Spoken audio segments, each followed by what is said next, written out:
What is up, guys? Welcome back to another episode of Mike's Gourmet Kitchen. Today we are preparing another South African recipe, and it's called Durban style chicken curry. Now, all around the world you find different curries and stuff, but there's nothing as unique as curry that's made in Durban. It's decadent, it's delicious, it's spicy, and it's very simple to make.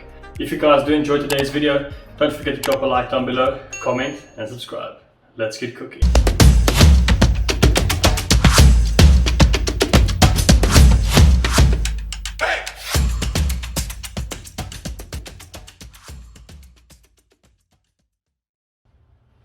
First up,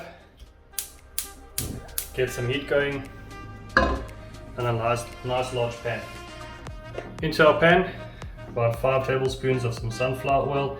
You can use vegetable oil, ghee, butter. Okay, we'll wait for the oil to heat up. I'm not going to talk too much, I'll just put the names of the ingredients up on the screen as we proceed.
Okay, at this point now, we're going to cook the spices. You always want to cook the spices beforehand.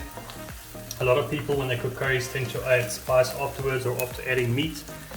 The secret is getting the spices cooked, otherwise they have this very sandy, gritty taste, and also it will typically be the reason why people get heartburn as well. So you're going to cook the spices nice and thorough, and then get them on high heat, get them crackling a bit, and then turn the heat down and leave it to simmer for about 2 to 3 minutes.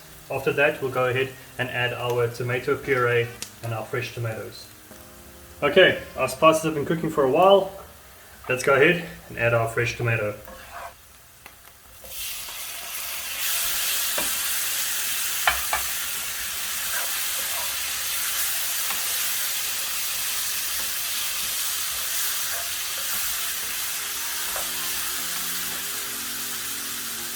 We'll add some tomato puree.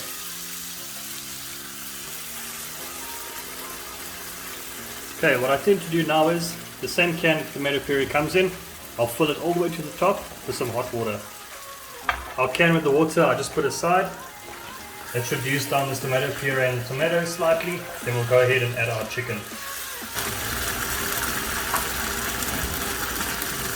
Perfect, our tomato sauce mixture and the spice have been cooking for about 5 minutes now. It's reduced down quite a bit. You can see the oil separating to the top of the pan here.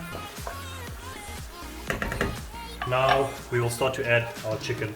I've got about 8 chicken pieces, about 6 drumsticks, and actually 4 drumsticks and 4 thighs. You could get boneless, but I mean the bones actually add a lot of flavor to the curry mix.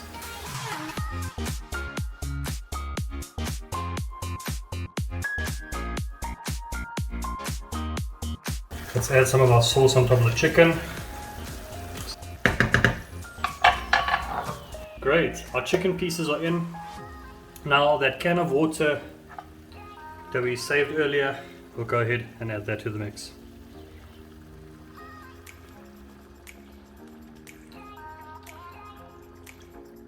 beautiful.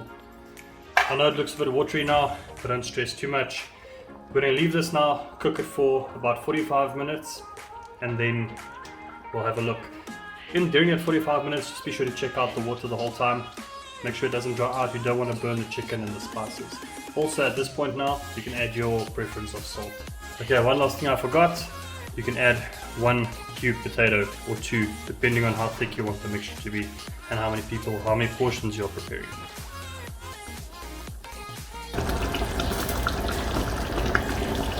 Okay, it's been about an hour now. Our sauce has thickened up, the chicken's cooked all the way through, and the meat is nice and soft. To top it off, we add some fresh coriander. And you can also add some fresh lemon juice if you'd like. It'll really enhance the flavor. And now for the best part of the video, let's go ahead and give it a taste. Beautiful, it smells absolutely amazing. I added some lemon juice. Enhance the flavor with the fresh coriander. Now let's go ahead and give it a bite.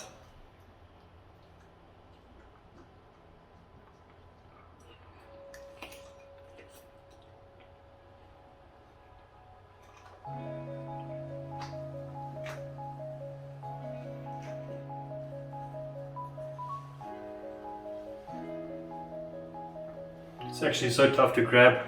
The meat is so soft, but it's absolutely delicious. I hope you guys enjoyed this recipe.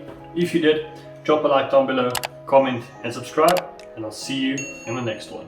Cheers.